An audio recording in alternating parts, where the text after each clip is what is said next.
আমার বড় মেয়ে তিতলি অটিস্টিক। তিতলি আমাদের দুই দিকের পরিবারের সবচেয়ে বড় সন্তান। ও পৃথিবীতে আসার আগে ওকে নিয়ে দুই পরিবারের সবার কত স্বপ্ন, কী নাম রাখা হবে সেটা নিয়ে রীতিমতো ঠান্ডা যুদ্ধ নানি আর দাদির মাঝে। সেই যুদ্ধ মেটাতে জাহিদ ঘোষণা দিল আমাদের বাচ্চার নামও আমরা ঠিক করব। মেয়ে হবে জানতাম, সেটা নিয়ে জাহিদ ভীষণ উত্তেজিত। বুঝলাম আমার মেয়ে ভীষণ চঞ্চল হবে। জাহিদ একাই একাই কত কত কিছু বলতো।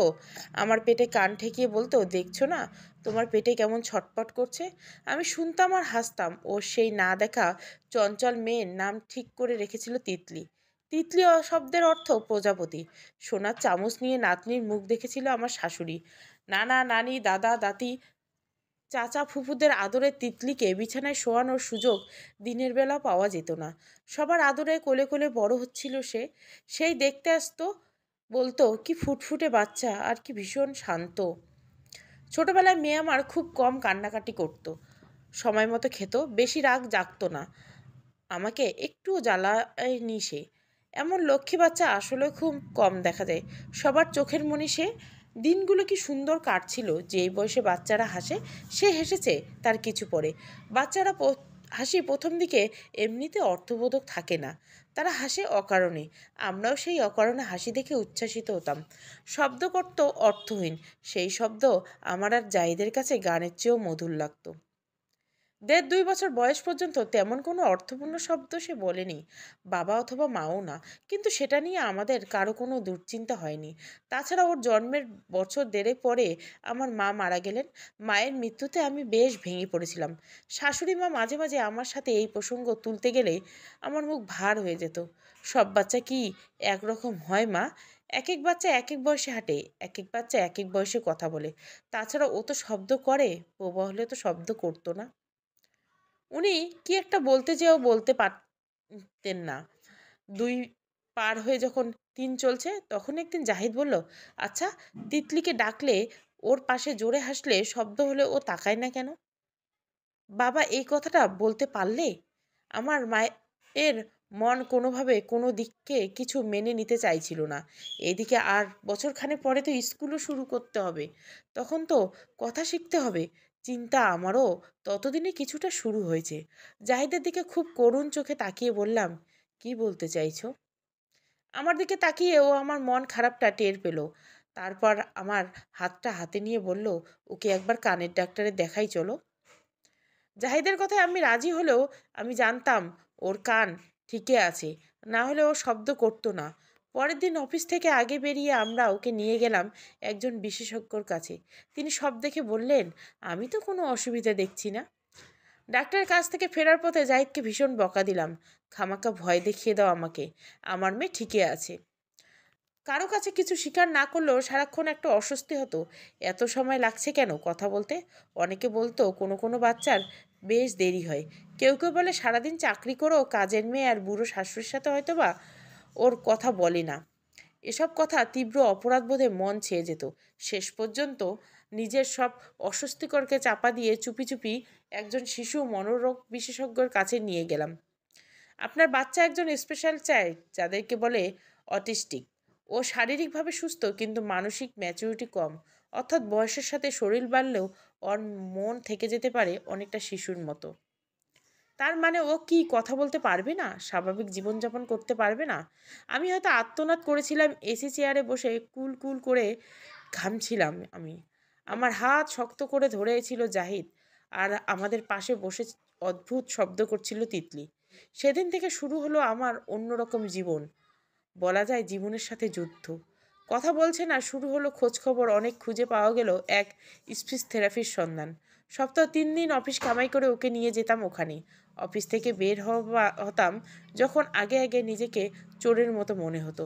প্রথম প্রথম সবাই সহানুভূতি দেখালে 3 মাস পরে বস একদিন ডেকে বললেন, এভাবে তো আর চলছে না রুমানা, এবার যে তোমার একটা সিদ্ধান্ত নিতে হবে। তোমার যদি আর্থিক অবস্থা খুব খারাপ হতো তাহলে একটা কথা ছিল, তোমাকে চাকরি থেকে বিদায় দিতে আমারও খারাপ লাগতো।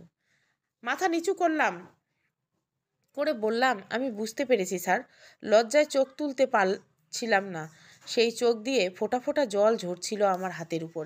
এতদিনে চাকরিটা ছেড়ে দিতে গিয়ে কি যে খারাপ লাগছিল। কাজে আমার অনেক সুনাম ছিল, চাকরিটা ছিল আমার অস্তিত্ব একটা অংশ। পাশ করার পর থেকে কখনো ঘরে বসে থাকিনি, কিন্তু দিনগুলো ঠিক চলে যায়। তিতলি থেরাপি নিয়ে যাওয়া, ওর খাওয়া, গোসল, বাথরুম সব দেখাশোনা এবং সাথে সেই বিভিন্নভাবে চেষ্টা ওকে কিছুটা স্বাভাবিক করে তুলতে, ওর ভেতরের জীবনে জাগাতে আমি নিজেই ভিতরে ভিতরে শেষ হয়ে যাচ্ছিলাম। ওকে তো এত বড় ধাক্কা সামনে নেওয়া, চাকরি ছাড়তে বাধ্য হওয়া, তার উপরে কেউ যখন বাঁকা কথা শোনাতো বা করুণা দেখাতো তখন অসহ্য লাগতো। ধীরে ধীরে আত্মীয় স্বজন বন্ধু বান্ধবের সাথে যোগাযোগ কমিয়ে দিলাম। সারাদিন মনমরা হয়ে থাকতাম, শুধু মেয়েটা যখন অকারণে হাসতো হা হা করে বা মাঝে মাঝে আমাকে জড়িয়ে ধরতো তখন খুব ভালো লাগতো। ওকে বুকে জড়িয়ে আমি আমার কষ্টটা ভুলতাম। হোক অটিস্টিক, কিন্তু আমারই তো সন্তান। 1 বছর সাধনায় তিতলি কিছু শব্দ শিখল। যেদিন প্রথম মা ডেকেছিল আমার ইচ্ছে করছিল সারা পৃথিবীকে জানিয়ে চিৎকার করে দিয়ে জাহিদ অফিস থেকে ফোন দিয়ে আগে আগে জানিয়েছি। ইদানিং ওর সাথে আমার প্রয়োজনের বাইরে কথা খুব কম হয়। ও অনেক চেষ্টা করেছে, আমার কিছু ইচ্ছে করতো না। একটা অপরাধবোধ কাজ করতো মনে মনে। এই যে তিতলি বাবা ডাকছে না, দাদি ডাকছে না, অন্য 10টা বাচ্চার মতো বাড়িতে প্রজাপতির মতো ঘুরে বেড়াচ্ছে না, বিনা কারণে চিকিৎসা করে সারা বাড়ির সবাইকে অস্থির করেছে, এই সব কিছুর জন্যই দায়ী আমি। ও যে আমারই অংশ। এই নীরবে দূরে সরে যাওয়ায় আমি সেদিন জাহিদকে ফোন দিয়ে খুশিতে ফেটে পড়ছিলাম। তিতলি আজ আমাকে মা ডেকেছে, আমার তিতলি কথা বলতে পেরেছে, তুমি এক্ষুনি বাড়ি এসো। জাহিদ ভীষণ অবাক হয়েছিল, আর তার চেয়ে বেশি খুশি হয়েছিল। ও যখন বাড়িতে আসলো তিতলি তখন সারা বারান্দা দৌড়াচ্ছে আর ময়না পাখির মতো বলছে, মাম্মা, মা, মাম্মা।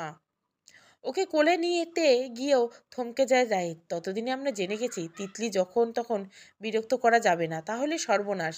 তিতলির বদলে আমাকে পাজাকোলা তুলে নিল ও। আমিও বাধা দেইনি। নিচু হয়ে জাহিদের যখন চুমু খেলো আমার শরীর অবশ হয়ে আসছিল। কতদিন নিজের দিকে ফিরেও তাকায়নি, আর জাহিদের দিকেও। সে রাতে আমাদের অনেক ভালোবাসা হলো। বাঁধভাঙা জোয়ারের মতো আমাকে ভাসিয়ে নিয়ে গেল জাহিদ। আমাদের মেয়েটার মুখে ছোট্ট দুটো শব্দ আমাদের দুটি প্রাণ যেন একটুখানি আশার আলো জ্বালিয়ে দিল। জাহিদের বুকে মাথা রেখে বলেছিলাম, আমি দুঃখিত, তোমাকে অনেক দিন দূরে সরিয়ে রেখেছি। আমার মাথার চুলে হাত দিয়ে বুলাতে বুলাতে বলেছিল, তোমার দুঃখ কি আর আমার চেয়ে আলাদা? মাথায় হাত বুলাতে বুলাতে একসময় আঙ্গুলগুলো থেমে গেল। আমাকে আরও কাছে টেনে নিয়ে বলল, রুমু, এক কাজ করলে কেমন হয়, আর একটা বেবি নেই চলো। একটা সুস্থ বাচ্চা আসলে বাড়ির পরিবেশটা পাল্টে যাবে। সুস্থ শব্দটা বড় কানে বাজলো আমার। তবে কি আমার তিতলি অসুস্থ? বিদ্যুৎস্পৃষ্টের মতো ঝট করে সোজা হয়ে বসলাম আমি। আমার চোখে রাজ্যের অবিশ্বাস। কি বলছো তুমি? যদি আরেকটা বাচ্চাও অটিস্টিক হয়? তুমি না চাইলে তো আর কিছুই হবে না। আমাকে শান্ত করে জাহিদ অনেক দিন পরে একটা শান্তির ঘুমে গড়িয়ে পারি আমি। বিধাতা তখন হাসছে। সে রাতের মাঝে বীজ বুনে গিয়ে দিয়েছিল আরেকটি অনাগত সন্তানের, আমার অজান্তে। এতদিন যুদ্ধ ছিল আমার জীবনের সাথে, এখন শুরু হলো নিজের সাথে যুদ্ধ। কারো কারো অ্যাক্সিডেন্টই শুনেছি, এরকম অ্যাক্সিডেন্ট যে আমাদেরও হবে কখনো ভাবিনি। প্রথম মাতৃত্বের সুসংবাদে যেমন আনন্দে আত্মহারা হয়ে গেছিলাম, এবারের ঘটনাটা টের পেয়ে ঠিক ততখানি মুচড়ে পড়লাম। একটা অটিস্টিক বাচ্চার পরে অন্য আরেকটা বাচ্চা কেমন হবে সে আশঙ্কায় কিছুতেই মন থেকে ঝেড়ে ফেলতে পারছিলাম না। জাহিদ খুব চাইছে আমরা বাচ্চাটা রেখে দেই, কিন্তু জানি ও আমাকে কোনো কিছুতে খুব জোর করবে না। কাজে নিয়ে প্রচণ্ড ব্যস্ত থাকতে হয় ওকে, তাই বাচ্চা পালার দায়িত্বটা আমাকেই নিতে হয়। আমার মানসিক অবস্থাটাও জানে, কিন্তু আরেকজন জোর করছেন আকার ইঙ্গিতে। তিনি আমার শাশুড়ি মা। একদিন আড়াল থেকে ছেলেকে বলছে শুনলাম, এটা আল্লাহর তরফ থেকে তোদের জন্য নিয়ামত। আল্লাহ মুখ তুলে তাকিয়েছেন এতদিনে। ছেলে না হোক, অন্তত একটা সুস্থ মেয়ে বাচ্চা হলেও হোক। তা তোদের তো না হলে আর কেউ থাকবে না। তাছাড়া তিতলিকে কে দেখবে? এই শেষের কথাটা আমাকে ভাবিয়ে তুলল। দুদিন পরে হাসপাতালে যাব ভাবছিলাম। সারা রাত ভাবলাম, দু চোখের পাতায় এক করতে পারিনি। একবার তিতলির মুখটা ভাসে, আর তারপরে এক অনাগত কচি শিশুর মুখ। না, শেষ পর্যন্ত আর পারলাম না। মা হয়ে এত কঠিন হতে বাচ্চাটাকে রেখে দিলাম। এবার সম্পূর্ণ চিত্র ভিন্ন, কোনো আনন্দ নেই, আছে শুধু দুরু দুরু বুকে প্রতীক্ষা। আল্লাহকে যে কতবার ডেকেছি, আরেক ভয় ছিল তিতলিকে নিয়ে। ও এমনিতে বেশ শান্ত, কিন্তু মাঝে মাঝে খেপলে অস্থির হয়ে যায়, এলোপাথারি হাত পা ছুড়ে। আমি ছাড়া কেউ ওকে তখন শান্ত করাতে পারে না। আমি কখনো কোনো কারণে আমি আঘাত পাই পেটে, বাবুটাকে সেই ভয়ে অনেক সাবধানে রাখি। রাতে আমার আর তিতলির মাঝে বালিশ দিয়ে ঘুমাই, মাঝে মাঝে ভয়ে ঘুম হয় না। প্রতীক্ষার পালায় একসময় ফুরালো, এবারেও মেয়ে হলো আমার। মেয়ের মুখ দেখে টলমল করে বুকে, কিন্তু ভয়ে খুশি হতে পারিনি। তিতলির ছোট বোনকে দেখে কি বুঝলো জানি না, প্রথমে কোনো ভাবান্ত নেই, বাড়িতে যাওয়ার পর কিছু একটা বুঝতে পেরেছে মনে হয়। কখনো খুব আদর করতে চায়, টিপে চেপে টিপে অস্থির, আবার কখনো বুঝিয়ে সুঝিয়ে থামিয়ে রাখাও কঠিন। একদিন আরেকটু হলে শ্বাসনালীর উপর চাপ পড়ে গিয়েছিল, কি প্রচণ্ড ভয়টাই পেয়েছিলাম। আবার মাঝে মাঝে ফিরেও তাকায় না। নতুন বাচ্চার চেয়ে তিতলিকে আমার বেশি সময় দিতে হয়। ও তো আসলেই এখনও আরেকটা শিশু। সবচেয়ে কষ্ট হয় বাথরুমে নিয়ে। অনেক চেষ্টা চালিয়ে যাচ্ছে ওকে ট্রেনিং দিতে। একদিন বাসায় নিয়মিত কোনো সরকারি পাইনি, তিতলির কারণে কিছু দিন দিন পর লোক পালায়। এইভাবে ভাবলাম আর পাচ্ছি না, এই ব্যাপারে আরও সিরিয়াস হতে হবে। খবরের কাগজে বিজ্ঞাপন দিয়ে বেশ কিছু সংস্থার সাথে কথা বলে অনেকগুলো ইন্টারভিউ নিয়ে শেষ পর্যন্ত একটা মেয়ে মনে ধরল। শিক্ষিত মেয়েরা অচেনা বাসায় আসতে ভয় পায়। ছেলে শিক্ষক ও সাহায্যকারী পাওয়া যায়, কিন্তু মেয়ের জন্য ছেলে রাখতে সাহস হয় না। যা শুনি আজকাল চারিদিকে, আমার মেয়ে আর জাহিদের মেয়েটাকে বেশ ভালো রেখেছে। সবচেয়ে বড় কথা হলো, তিতলি সুমনাকে বেশ পছন্দ করেছে মনে হলো। অন্তত ট্রায়ালে প্রথমে এক সপ্তাহ তেমন কোনো ঝামেলা করেনি। আমি এতদিন পর আমাদের ছোট্ট মেয়ের আশার দিকে একটু মনোযোগ দিতে পারলাম। আশা হয়েছে তিতলির উল্টো, খেতে চায় না একদম, ঘুমও খুব অল্প। আমি সুযোগ পেলেই ওর মুখের দিকে চোখের দিকে তাকিয়ে থাকি, বুঝতে চেষ্টা করি ওর চাহনি। প্রথম কয়েক মাস আমি তিতলিকে নিয়ে ব্যস্ত থাকায় জাহিদ আর আমার শাশুড়ি মা ওর দেখাশুনো করেছে ওদের মতো করে। এ কারণ নিজেকে একটু অপরাধীও লাগে। সেটা পুষিয়ে দেওয়ার জন্য আরও বেশি যত্ন নেওয়ার চেষ্টা করতাম আমি। একদিন রাত দুটোয় ওকে কোলে নিয়ে বোতলে করে দুধ খাওয়াচ্ছি আমি, আর ঘুমে ঢুলছি। হঠাৎ সে মিষ্টি করে এক ভুবন ভুলানো হাসি দিল। তিতলি আর জাহিদ তখন গভীর ঘুমে। ঘুমন্ত জাহিদকে ঘুম থেকে টেনে তুললাম আমি। আশা তখনও হেসেই চলছে, মনে হচ্ছে স্বর্গীয় থেকে ছোট্ট এক পরী নেমে এসে আমাদের ঘরে। আমি জাহিদের বুকে মাথা রেখে খুশিতে কেঁদে ফেলি। ধীরে ধীরে চলে গেলেও তিতলিকেও সে চিনতে শুরু করেছে। বড় বোনকে দেখলে হাসি দেয়, আত্মীয় স্বজনের সাথে যোগাযোগ আমি কমিয়ে দিল, তারা আমাকে ছাড়ে না, প্রতিবেশীরাও না। আশাকে দেখতে এসে অনেকে অনেক কথা শুনিয়ে গেল উপদেশ দেওয়ার ছলে। তিতলিকে দেখলে এমনভাবে তাকায় যেন আমার গা জ্বলে যায়, যেন পাগল দেখছি। সব কথা সহ্য করে আমি আমার দুই মানিককে বুকে চেপে খালি আল্লাহর কাছে কাঁদি। সুমনা আসার পর তিতলি বেশ কিছুটা উন্নতি হয়েছে। বাথরুম এখন নিজেই করতে পারে। আগে মাঝে মাঝে অ্যাক্সিডেন্ট হতো, খেতেও পারে নিজের হাতে। বেশ কিছু শব্দ শিখেছে, ছবি আঁকার চেষ্টা করছে। কিছুক্ষণ পর পর এসে আশাকে দেখে যায়। একটা জিনিস আজকাল বেশ বোঝা যায়, সেটা হলো আশার জন্য ওর মনে ভীষণ মায়া। আশা কোনো কারণে কাঁদতে থাকলে মাঝে মাঝে ছুটে আসে। আশা যেদিন প্রথম বাবাও বলে, আমি আমার নিজের কানকে বিশ্বাস করতে পারছিলাম না। ওকে কোলে নিয়ে আমি তিতলিকে ছবি আঁকতে সাহায্য করছিলাম, হঠাৎ বাবাও শুনে আমি চমকে তাকাই। জাহিদ অফিসে কাজ করছিল, ছুটতে যেয়ে ওকে খবরটা দিলাম। ও মনে হলো বিশ্বাস করতে পারছে না, কিন্তু তারপর থেকে আশা বাকবাকুম করে বাবাও ডাকতে থাকে। এরপর আরও কত শব্দ। আমাদের বাসাটা কচি মুখের বুলিতে মুখরিত হয়ে ওঠে। সুমনা পড়ালেখা শুরু করবে আবার। শুরু হলো তিতলির জন্য অন্য স্কুল খোঁজা। অনেক খোঁজাখুঁজি, বাসা থেকে দূরে একটা স্কুল পাওয়া গেল। দিনে 4 ঘন্টা, ভীষণ টেনশানে ছিলাম। বাড়ির বাইরের অচেনা পরিবেশে কেমন থাকে। ওর যদি কিছু খারাপ লাগে ও তো বলতেও পারবে না।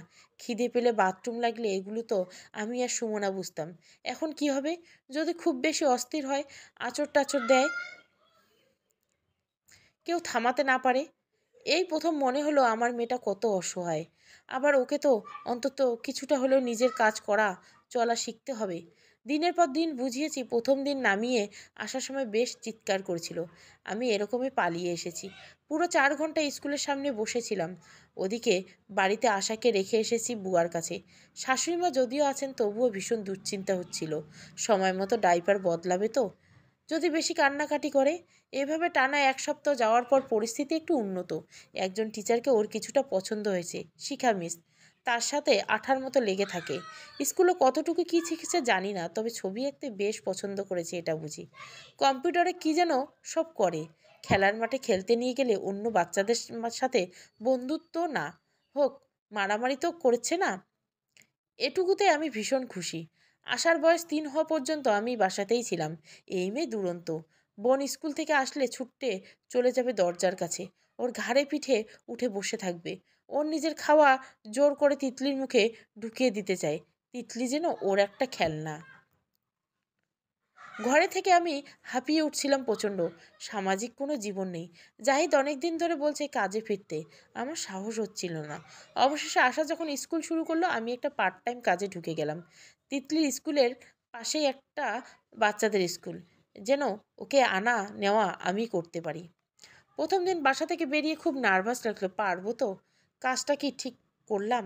বাচ্চা দুটোর কোনো অসুবিধা হবে না তো? তবে একথা ঠিক, অনেক অনেক দিন পরে মনে হচ্ছিল আমার একটা স্বাভাবিক জীবন আছে। পাশে বসে আছে তিতলি, যার দৃষ্টিটা ঠিক স্বাভাবিক নয়। আমারই অন্তজা, কিন্তু তবুও জীবন থেমে থাকবে না। আমি তো একটা মানুষ। প্রথম প্রথম বেশ হাবুডাবু খাচ্ছিলাম। নতুন চাকরি, পড়াশোনার অভিজ্ঞতা আগে ছিল না। তবে একটা জিনিস খেয়াল করলাম, তিতলিকে দেখাশোনা করে বাচ্চাদের ব্যাপারে আমার ধৈর্য অনেক বেড়েছে। আর ওদের মন মানসিকতাও বুঝতে পারছি। চাকরির পরে তো এক দণ্ড বসা নেই। তিতলিকে সাথে নিয়ে কাজ থেকে বাড়ি ফিরতাম। আমরা বাড়িতে ফিরতে ফিরতে জাহিদ আশাকে স্কুল থেকে তুলে নামিয়ে দিয়ে যেত। দুপুরের খাবারটা আগেই রাতে রান্না করে রাখতাম, কারণ বাড়ি ফেরার পর থেকে এই দুই বাচ্চাকে নিয়ে প্রচণ্ড ব্যস্ত থাকলাম। তিতলি যেদিন শান্ত থাকতো তবুও রক্ষা, কিন্তু কোনো কোনো দিন ভীষণ জেদ করতো, গোসল করবে না, খাবে না। কখনো কখনো চিৎকার করে ঘুমন্ত আশাকে জাগিয়ে দিত। ওকে হয়তো অনেক কষ্ট করে আমি মাত্র ঘুম পাড়িয়েছি। কখনো বা আমাকে পুরোটা সময় ওকে দিতে হতো, আশাকে বুয়াকে বা শাশুড়ি মায়ের কাছে রেখে। সমস্যা হচ্ছে হয়ে যেত ডাক্তারের কাছে যাওয়া, দোকানপাটে যাওয়া, এসবে নিয়ে। আমি আর জাহিদ দুজনে একসাথে তো এসব কাজে যেতেই পারতাম না। অথচ এক বাচ্চার অসুখ হলে বা দোকানে যেতে হলে দুজনকে ছুটি নিতে হতো। একজনের কাছে এক বাচ্চা, অন্যজনের কাছে আরেক বাচ্চাকে নিয়ে কাজ সারতে হতো। যদিও বাইরে নিয়ে গেলে মানুষজন তিতলির কাজে বিরক্ত, কিন্তু বাইরে গেলে ও খুশি হতো, মনে হতো। তাই মাঝে মাঝে ওকে সময় পেলে এমনি গাড়ি করে ঘোরাতাম। ওই সময়টা আমার একমাত্র বিশ্রাম। গাড়িতে বসে ও শান্তভাবে বাইরে দেখতো। আশাও আমার কোলে কিছুক্ষণ থেকে ঘুমিয়ে পড়তো। শুধু জ্যামে অনেকক্ষণ আটকে থাকলে অস্থির করতো। প্রথম ধাক্কাটা সামলে ওঠার পর এই ব্যস্ত জীবনে আমরা সবাই মোটামুটি অভ্যস্ত হয়ে গেলাম। রুটিনের জীবন রং তিতলির জন্য ভালো মনে হলো। আগে মাঝে মাঝে রাতে ঘুমাতে চাইতো না, এখন ক্লান্ত থাকে, সময় মতো ঘুমিয়ে যায়। এতদিনে একই কাজের একই সময় পুনরাবৃত্তি করতে করতে দৈনন্দিন কিছু কাজও এখন নিজে করতে পারি না। সকালে দাঁত ব্রাশ করা, না জামা জুতা দিয়ে রাখলে পড়া, এসব। স্কুলের টিচাররা ওর ছবি আঁকার প্রতিভাটাকে বেশি মনোযোগ দিচ্ছে। সাথে একটু একটু করে পড়তে, অসংখ্য গান, গণনা এসবও শেখাচ্ছে। আমাদের বুকে একটু একটু করে আশা জাগায়। তবে সামাজিক জীবন থেকে আমরা তখনও অনেকটা বিচ্ছিন্ন। তিতলি কিন্তু অন্য বাচ্চাদের আঘাত করে এমন নয়, কিন্তু তারপরেও ওর সাথে কেউ খেলতে বা মিশতে চায় না। বাচ্চাদের চেয়েও তাদের মা বাবাদের ভয় বেশি। আরও চিৎকার করলে তো কথাই নেই, এমন ভয় পায় বা বিরক্ত হয়। অনেকে অনেকে মুখের উপর অনেক কিছু বলে দেয়, সেগুলো সহ্য করা কঠিন হয়ে যায়। বাইরে খুব একটা যাওয়া হয় না বললেই কি না জানি না। ওদের দু বোনের ভীষণ ভাবটা বলা যায় খানিকটা একতরফা। আশা তিতলির জন্য পাগল। বড় মেয়েটাকে আল্লাহ অসহায় করে পাঠিয়েছেন বলে হয়তো ছোট বয়সের তুলনায় অনেক বেশি বুদ্ধি রাখে। 5-6 বছর বয়স হতেই হতেই সে শিখে গেছে বোনকে অনেক খেয়াল রাখতে হবে, অনেক কিছুতে সাহায্য করতে হবে। কোন কোন খাবার তিতলি খেতে চায় না সেটাও জানে। তিতলিকে সে বেশি সময় দিতে হয় সেটা নিয়ে মন খারাপ করে না, বায়নাও কম করে। তবুও বাচ্চা মানুষ, ওরও পড়ালেখা আছে, খেলতে মন চায়। তিতলি ওর খুব ভালো খেলার সাথী। কখনো ওকে আশা ঘোড়া বানায়, কখনো প্রিন্সেস। ছুটির দিন দুপুরবেলা দুই মেয়েকে পাশে নিয়ে আমি ওদের গল্প পড়ে শোনাই। আশা হাজারটা প্রশ্ন করে, আর তিতলি কখনো একদম অপ্রাসঙ্গিক কিছু একটা বলে বসে। শাশুড়ি মা আজকাল মাঝে মাঝে নতুন চিন্তা মাথায় ঢুকায়। মেয়ে বড় হলে কি হবে, ওর শরীর নিয়ে কিছু ওকে বোঝানো তো সম্ভব না। আমি এগুলো বেশি একটা ভাবতে চাই না। এখন তো মাত্র 10 পেরিয়ে 11। আমি না ভাবলে কি হবে, পৃথিবী আমাকে ঠিক ভাবাবে। সেদিন ইউনিভার্সিটিতে পড়ুয়া ভাসুরের ছেলে এসেছে বাড়িতে। দুপুরবেলা তখনও খাওয়া হয়নি, তাই খেতে যেতে বললাম। ওকে ডাইনিং রুমে বসিয়ে আমি গেছি রান্নাঘরে। হঠাৎ তিতলি ঘর থেকে চিৎকার। রান্নাঘর থেকে ওর রুমটা বেশ দূরে। এসে কিছুটা বুঝলাম, খালি ওকে গোঙাতে দেখলাম। ভীষণ রেগে লাল হয়ে আছে। অনেক কষ্টে থামিয়ে ড্রয়িং রুমে আসতে জয়, আমার ভাসুরের ছেলে, উঠে দাঁড়ালো।